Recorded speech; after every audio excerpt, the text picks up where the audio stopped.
the general elections of 2021. You saw Kayunga, you saw Omoro, now you've seen Soroti and many other places. Many times when we just go into elections, get out of that crazy election only to go into another without anything, gives the wrongest message to our people. In many ways, we tend to legitimize those elections. When we leave Kayunga, just into another election, even when the Kayunga election has been a bogus one, we tend to fit into Museveni's narrative. However, we've always agreed that we go into these elections, as running platforms. However, when things come in certain ways, we have to think in certain ways as well, ladies and gentlemen. Now, having heard from my fellow leaders, I just want to send messages to two types of people, maybe three. First, I want to send a message to my fellow leaders. Leaders from different political parties, different formations, from different levels. Number one, I think the time has come for us to change our gospel, for us to change our message and be more realistic to the electorate. We go into the election promising change, even at MP level, even when we know that when one becomes an MP under the Museveni regime, apart from agitating, apart from using the parliamentary platform, we can change very little. Therefore, it's my considered view that our message should be more of a revolutionary message. Whether campaigning for MP or even for LC1, the main agenda should be using that election, one, to sensitize people, but to also make that election, no matter how small it is, a spark to chase the junta. I think the election should be more for sensitization than for winning. In any case, we know that Museveni decides days, sometimes months before the election, who the winner will be. So let's go into these elections, not looking at them as normal elections, because they are not normal elections. When you're going to an election, let the people know, let our supporters and voters and followers know what exactly we're going into, so that when they come from that election, whatever comes from that election, we have taken another step towards our liberation. Number two, let us try as much as possible to make that particular election a spark. Museveni is making mistakes all the time. So don't go to an election only looking for a win and walking away from there. Let's go to Gene Mukulondo Konga Tugeze Kuzoganya. Because that is the reality of it. Let us try to go into every election knowing that that particular election, wherever it is, can be a spark that chases Museveni away. Let us remember the Arua election.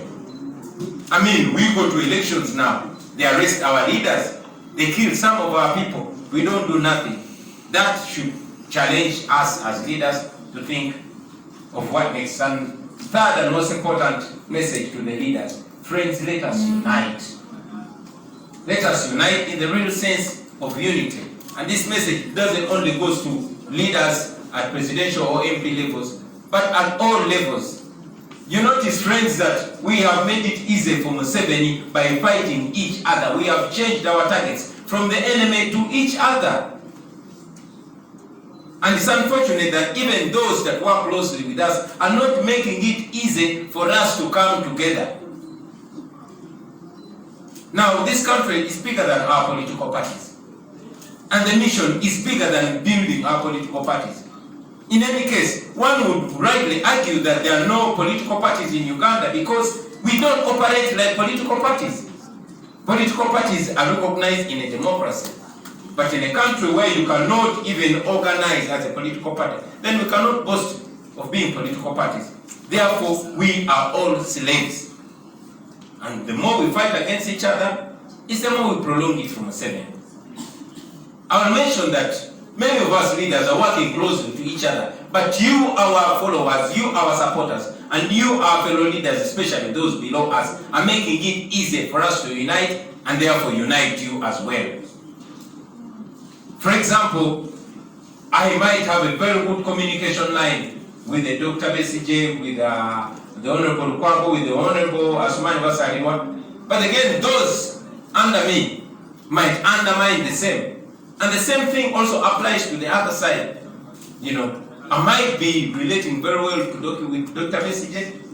You don't know how many times you have a coffee, how many times you discuss. But the more that I hear negativity from his side, or he hears negativity from my side, it even creates that suspicion. And friends, please make it easy for us to work together. Now my second and final message goes to the people of Uganda. We leaders have united, or at least have made an effort to unite for a common cause. But we are only leaders, and if you don't follow us where we go and where we show you, we won't succeed. So please get involved. Number one, fellow Ugandans, and this includes supporters, voters, even we the leaders, because we are also Ugandans. We are on our own, you are on your own. Therefore, get involved. Don't depend on only leaders, don't depend on only politicians. You've seen politicians sell out. Now think about those who are following Mao. So don't over-depend on just the politicians. I want to believe that most of Ugandans know now where we want to go.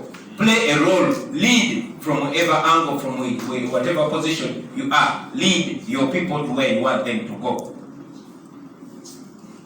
We encourage you to rise up. And on this note, I want to salute the people of Jinja, the people of Eastern Uganda, the people of Busoga,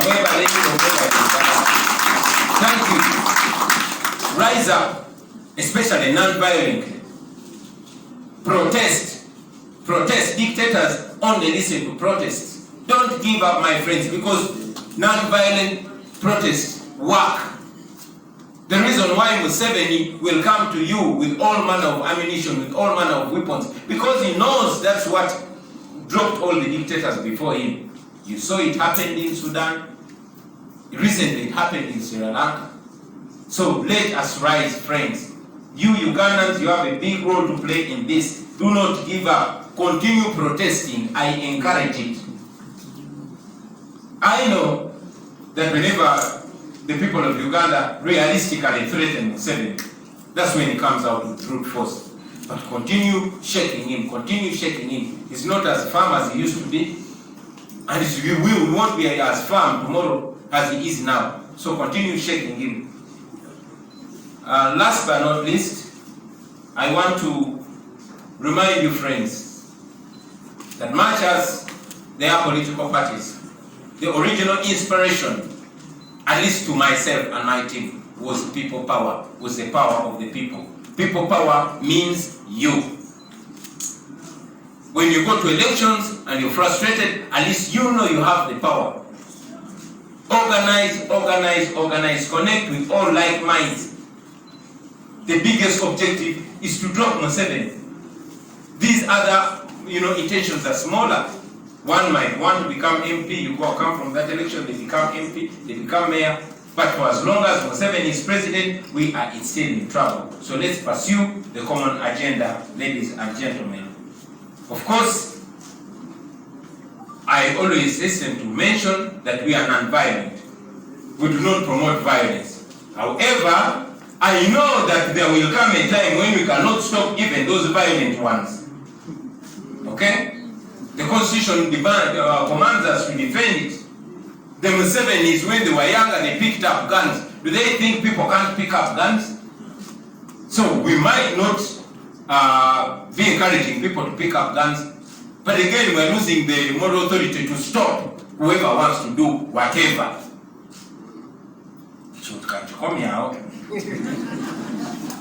Finally, ladies and gentlemen, I want to call upon all Ugandans, whether you're a political leader, religious leader, traditional cultural leader, etc., stand on the right side of history. We have seen not only politicians selling their souls, We've also seen religious leaders, we've seen traditional leaders, but the people are watching, the people are supreme. And at the end of the day, you'll end up in the dustbin of history. Museveni has already wasted it. So don't follow the corpse to the grave. Lwaki oluzungu sirukomye awo?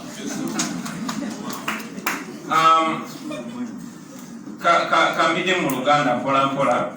Okusooka nja kwebaza abakulembeze bannaffe olw'okubeera naffe leero batwogerako ery'eggwanga. Ebisinga byogeddwa era sibiwakanya, binkiikirira bulungi nnyo, wabula nze obubaka bwange bwa mirundi ebiri. Obusooka bugenda eri bakulembeze bannange. Oluvannyuma lw'okutunuulira okulonda kuno okutegekebwa nga kubanga kwa kubuddisa abantu, kubaziba amaaso, tugenda mu kulonda naye nga Museveni yasazeewo dda wiiki nnyingi oba mwezi oba myezi ani agenda okulonda.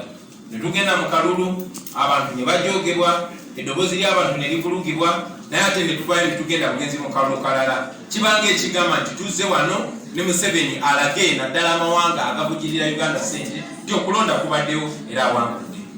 Era twayogeddemu ne bakulembeze bannange ne tugamba ekyo tekigenda kugenda maaso bwe kityo, ensibi egenda okubeera emanya y'enkoko.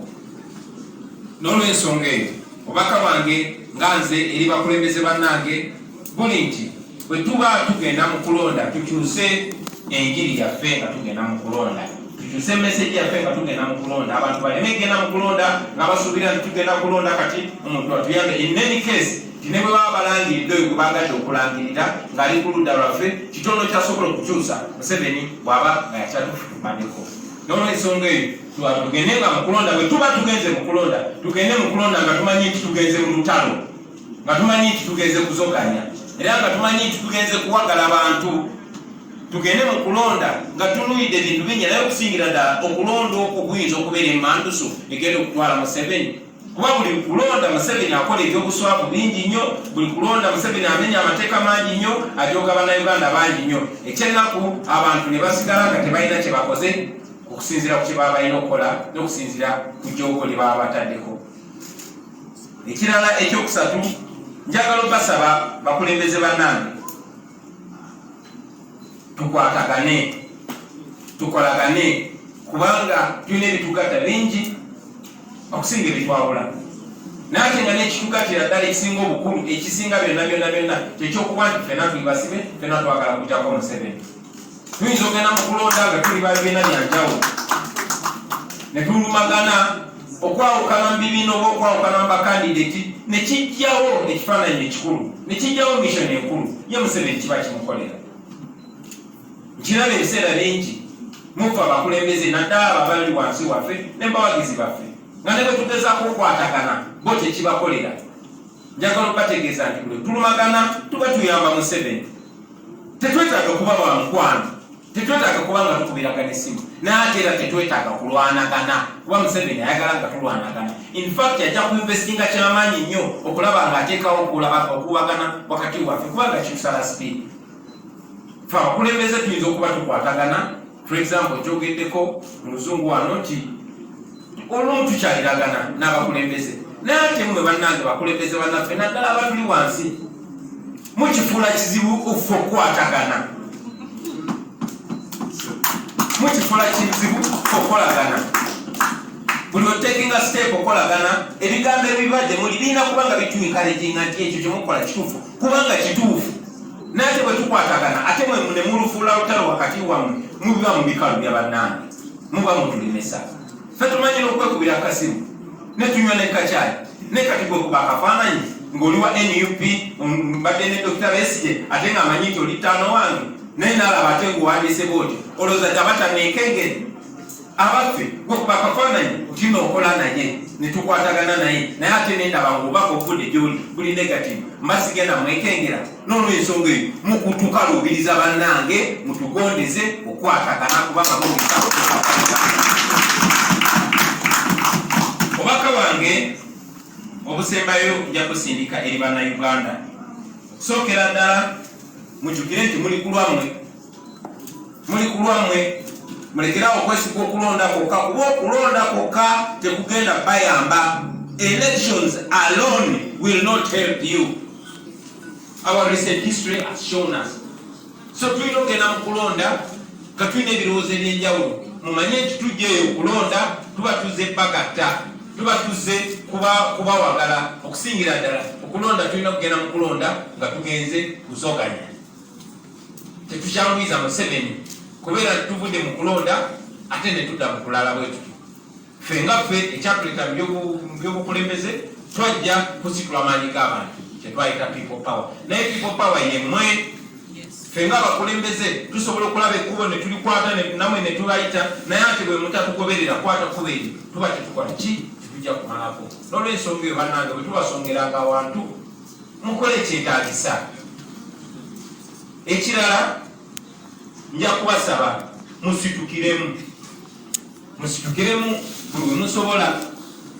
Buli wava message oba evudde wange oba evudde wani kaseba nga message yakuzoganya Museveni kumujjako mujettanire musitukiremu. Mu mbeera eno njagala n'okwebaza abaana b'ebusoga, abaana b'ejjinja kwebale ky'okubeereramu engeri yokka esobola okujjako Museveni. Kale nammwe bwe mulabanga bannammwe nga basituse oba baluwa bwe basituse Uganda yonna esituke, oba b'Uganda basituse Uganda yonna esituse, oba b'Ekabale basituse mwenna musituke. Engeri yokka gyetugenda okusobola kutaasa eggwanga lyaffe. Nsonga lwaki Museveni ajjayo ettemu n'atemula abantu?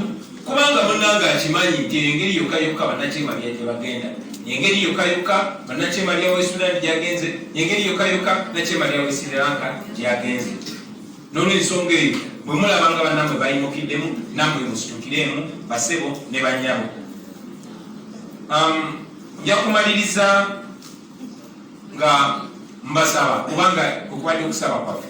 Bwe muba mwekalakaase mu ddembe, bwe muba mwekalakaasa temukola fujjo. Ffe yenkola yaffe tukkiririza mu kwekalakaasa. Nkiddamu tukkiririza mu kwekalakaasa. Era tubakunga mwenna buli alina omukisa yekalakaase mu ddembe. Neera tubategeeza ne gavumenti etugitegeeza nti wadde ffe abantu bagamba kwekalakaasa mu ddembe, tumanyi nti ekiseera kijja kutuuka nga abantu bakooye bekalakaase mu neekalakaasa yonna yonna ng'etaddeko n'eri eyakaali. Bamuseveni bekalakaasa na mundu. N'olw'ensonga eyo kiyamba mwami Museveni ne gavumenti ye obutasindiikiriza abantu ku levo ya kwekalakaasa na mundu. Maliriza ng'era nkunga Bannayuganda mwenna muorganizinge mu mbeera yammwe, oba muli mu kibiina kyammwe kya byabufuzi oba temuli pate, kuba bangi nnyo tebali pate. Naffe aba NUP twasooka kubeera people power, era njagala nnyo bwe tuba tukola ebintu tubikola just nga wa kibiina kyo. Bwe tuba twagala okujjako Museveni ebyafaayo byonna bitulaga nti tewali kibiina, era twakyogerako nti tewali kibiina kyonna kigenda kujjako nakyemalira nga kiri kyokka. Ekibiina kyonna ekigenda okujja kigambe nti ffe nga ffe tugenda okujjako nakyemalira baba musujja. Muba mulina kukwatagana mwenna, ate si bibiina byabufuzi byokka. Tuli wano nga bakulembeze, naye muli eyo Bannayuganda bangi nnyo abasobola okwekolamu omulimu. Mugende mu maaso nga mwekolamu omulimu, tubawagira mu buli ngeri yonna. Nammwe Bannayuganda, Munnayuganda yenna yenna abaako kyayita, abaako meseji gy'abatuusaako nga yakuzoganya Museveni, mumwegatteko. Naffe tujja beegatta, ate naffe bwe tubayita mutwegatteko, tukolere wamu tusobole okugejjako nakyemalira basebo ne bannyabo. Mwebale nnyo, mwebalire. Yes, ebyo bye bigambo by'omukulembeze w'eggwanga His Excellency Robert Kyagulanyi Ssentamu byayogedde mu biwulidde